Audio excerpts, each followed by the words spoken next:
શ્રાવણ વદ પાંચમના દિવસે નાગપંચમી વ્રત કરવામાં આવે છે. આ દિવસે વ્રત કરનારે વહેલા ઉઠીને સ્નાન કરી પાણિયારા ઉપર નાગ દેવતાનું ચિત્ર દોરી તેની પૂજા કરવી, ઘીનો દીવો કરવો અને બાજરીના લોટ તથા ઘી મેળવીને કુલેર બનાવી તેનું નૈવેદ્ય ધરાવવું અને પૂજન કરવું. ઉપરાંત પલાળેલા મગ, મઠ વગેરે લઈ શકાય. આ વ્રત કરનારના ઘરના કંકાસ દૂર થાય છે અને સંપ વધે છે. તેમજ નાગ દેવતાની કૃપાથી ધન ધાન્યનો ભંડાર ભરેલો રહે છે. એક ગામમાં એક ડોસી અને તેના 7 દીકરા તથા વહુઓ સાથે રહેતા હતા. નાની વહુ સિવાય બધી વહુઓને મા બાપ તથા ભાઈઓ હતા. માત્ર એક નાની વહુને જ પિયરમાં કોઈ સગું ન હતું. તેથી બધા તેને અનાથ કે નપીરી કહીને ખૂબ મેણા મારતા. તેના માટે કોઈ બોલનાર ન હોવાથી તેની જેઠાણીઓ આખો દિવસ તેની પાસે કામ કરાવતી હતી અને પૂરું ખાવાનું પણ આપતા ન હતા. એવામાં ભાદરવો મહિનો આવ્યો. શ્રાદ્ધ હોવાથી ઘરમાં ખીર રાંધવામાં આવી, પણ નાની વહુને કોઈએ સંભાળી નહીં.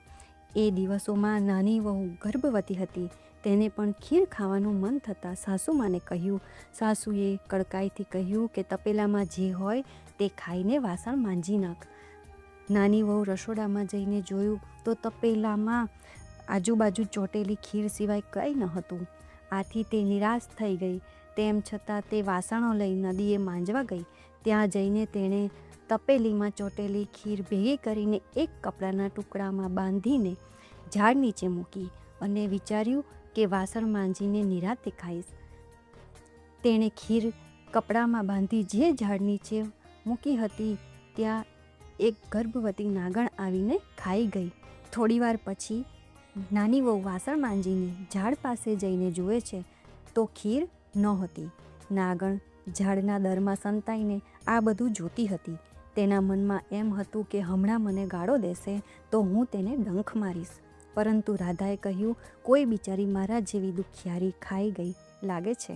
જેણે ખાધું હોય તેનું પેટ ઠરજો. આ સાંભળી નાગણ ખુશ થઈ ગઈ અને પ્રસન્ન થઈને રાધાની સામે આવીને કહ્યું, સાંભળ દીકરી, મને ખૂબ ભૂખ લાગી હતી એટલે હું તારી ખીર ખાઈ ગઈ છું. તારી વાત સાંભળીને પ્રસન્ન થઈ છું. બોલ દીકરી, તું દુઃખી લાગે છે. તારે કઈ વાતનું દુઃખ છે? નાની વહુએ પોતાનું દુઃખ જણાવતા કહ્યું, મારે પિયરમાં કોઈ સગું નથી એટલે મારા સૌ સાસરિયા મને મેણા મારે છે. થોડા સમય પછી મારો ખોડો ભરવાનો છે. મારે કોઈ ભાઈ પણ નથી. હું ખોડો ભરવા માટે કોને બોલાવું? આટલું બોલીને તે ગળગળી બની ગઈ. આ સાંભળી નાગણને દયા આવી. તેણે નાની વહુને આશ્વાસન આપતા કહ્યું, દીકરી, તું જરા પણ ચિંતા ન કર. જ્યારે તારો ખોડો ભરવાનો સમય આવે ત્યારે એક કંકોત્રી મારા રાફડા પાસે મૂકી દેજે. બાકીનું કામ હું સંભાળી લઈશ. આ સાંભળી નાની વહુ ખુશ થઈ ગઈ.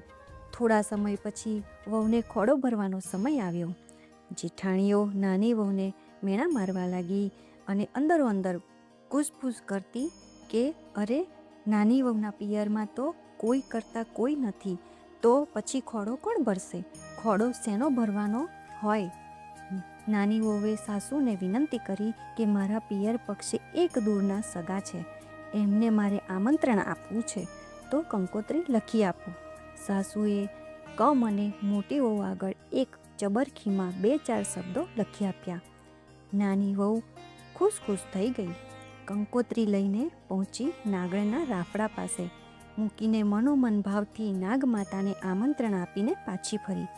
ખોડો ભરવાના દિવસે જેઠાણીઓ કટાક્ષમાં બોલી, સાંભળો, આજે તો નાની વહુ તરફથી આપણને પહેરામણીમાં દાગીના અને સારા સારા વસ્ત્રો મળવાના છે. પિયરિયા ગાડું ભરીને બધું લાવવાના છે. નાની વહુ આ સાંભળીને દુઃખી થઈ, પરંતુ તેને નાગ દેવતા ઉપર પૂર્ણ વિશ્વાસ હતો. ફરી મનમાં પ્રાર્થના કરી, હે નાગ દેવતા, મારા મેણા ભાંગજો. એટલી વારમાં તો સામેથી ગાડાનો કીચુડ અવાજ સંભળાયો. બધા એકી ટસે એ દિશામાં જોવા લાગ્યા. થોડી વારમાં ગાડા આંગણે આવી પહોંચ્યા અને એમાંથી અત્યંત સ્વરૂપવાન નાગણ, નાગ દેવતા અને નાગકુમારો ઉતરવા લાગ્યા. તેમની પાછળ નોકરોને સોનાની પેટીઓ ઉતારતા જોયા. આ દ્રશ્ય જોઈને સાસુ અને જેઠાણીઓને તો આ સ્વપ્ન જ લાગી રહ્યું હતું. તેની પાછળ ગાડાઓની લાઈન જોઈને બધા આભા જ બની ગયા. નાની વહુનો ખોળો નાગકુમારોએ ખૂબ ધામધૂમથી ભરાવ્યો. દરેકને પહેરામણીમાં સોનું, હીરા, માણેક અને અત્યંત કિંમતી વસ્ત્રો આપીને ખુશખુશાલ કરી નાખ્યા. ખોળાની વિધિ પૂરી થઈ એટલે નાગણે નાની વહુની સાસુને કહ્યું, વેવાણ, અમારી દીકરીને હું અમારા ઘરે સુવાવડ માટે લઈ જાઉં છું, તો અમને વિદાય આપો. સુવાવડ પછી 1.25 મહિને હું જાતે આવીને મૂકી જઈશ. સાસુ તો હજી અચંબામાંથી બહાર જ નહોતા નીકળ્યા. તેમણે નાગણ સાથે નાની વહુને વિદાય આપી. નાગણ સાથે જતા રસ્તામાં નાની વહુને વિચાર આવ્યો કે નાગમાતા મને ક્યાં રાખશે, પણ એ શંકાનું તરત સમાધાન થઈ ગયું. રાફડા પાસે આવી નાગણે રાફડા ઉપર હાથ ફેરવ્યો. ત્યાં તો જમીન ખસીને ભોયરાનો રસ્તો ખુલી ગયો. અંદર એક સુંદર મહેલ હતો. મહેલની અંદર બધી જ વ્યવસ્થા હતી. આવો ભવ્ય મહેલ તો કોઈ મોટા રાજાનો પણ નથી હોતો. તેવા મહેલને જોઈ નાની વહુને પણ આશ્ચર્ય થયું. નાગમાતાએ કહ્યું, નાની વહુ, અહીં બધી જ વ્યવસ્થા છે. તું મોજથી ખાઈ પીને હિંડોળે ઝૂલજે. જ્યારે સમય થાય ત્યારે બધા નાગકુમારોને ભેગા કરી આ રૂપાની ઘંટડી વગાડી ભેગા કરીને દૂધ પીવડાવજે. નાની વહુએ આ કામ પોતાની જવાબદારી સમજી ખુશીથી સ્વીકારી લીધું. થોડા દિવસો પછી એક શુભ દિવસે નાની વહુને દેવ જેવો દીકરો જન્મ્યો. દિવસે દિવસે તેનો છોકરો મોટો થવા લાગ્યો. એવામાં એક દિવસે એવું બન્યું કે એ એક મોટા વાસણમાં ગરમ દૂધને ઠંડુ કરવા મૂકી બીજા રૂમમાં ગઈ હશે. ત્યાં તો તેનો નાનો છોકરાએ રૂપાની ઘંટડી વગાડવા લાગ્યો. ઘંટડીનો અવાજ સાંભળી નાગકુમારો દોડતા આવી પહોંચ્યા. નાગકુમારોને જોઈને છોકરો ગભરાઈ ગયો અને રૂપાની ઘંટડી નાગકુમારોના પૂંછડી ઉપર પડી. આથી તેમની પૂંછડી કપાઈ ગઈ. બીજા નાગકુમારો પણ જેવા દૂધ પીવા ગયા કે તેમના મોઢા દાઝી ગયા. બિચારા નાગકુમારો બાંડિયા બુચ્યા બની ગયા. તેઓ છોકરા પર ચીડાઈને કરડવા દોડ્યા. ત્યાં તો નાની વહુ આવી પહોંચી અને છોકરાને તેણે બચાવી લીધો. નાગકુમારોની વ્યથા જોઈને તેને ઘણું દુઃખ થયું, પણ નાનકડા છોકરાને શું કહે. નાગરાણીએ નાગકુમારોને શાંત પાડ્યા, પણ તેમના મનમાંથી દાજ ગઈ ન હતી. થોડા દિવસોમાં નાની વહુને અને ભાણેજને સુંદર આભૂષણો, વસ્ત્રો આપી વિદાય કર્યા. હવે સાસરિયામાં પણ નાની વહુના માનપાન વધી ગયા હતા. આથી જેઠાણીઓ મનમાં ને મનમાં બળવા લાગી. એકવાર નાગકુમારો જૂનું વેર લેવા નાની વહુને ત્યાં પહોંચી ગયા. તેઓ મોકાની શોધમાં ઘંટીના પડ નીચે સંતાઈ ગયા. એટલામાં નાની વહુ પાણીનું બેડું લઈને ઘરમાં પ્રવેશી. તેને ઉંબરામાં જ ઠેસ વાગી. ઠેસ વાગતા જ તે બોલી ઉઠી, ખમ્મા મારા બાંડિયા બુચિયા ભાઈઓને. આવું લગલગાટ 3-4 વાર બન્યું.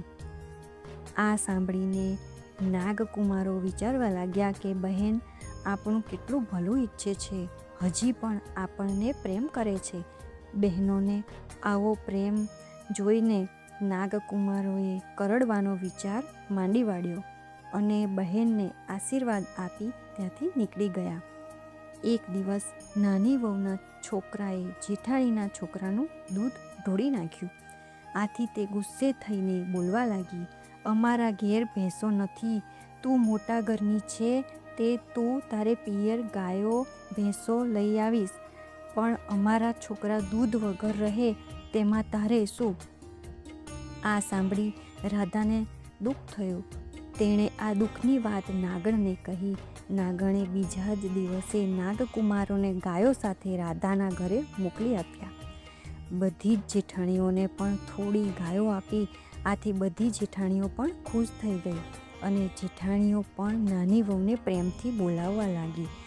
સાસુ પણ નાની વહુ ઉપર પ્રસન્ન રહેવા લાગ્યા.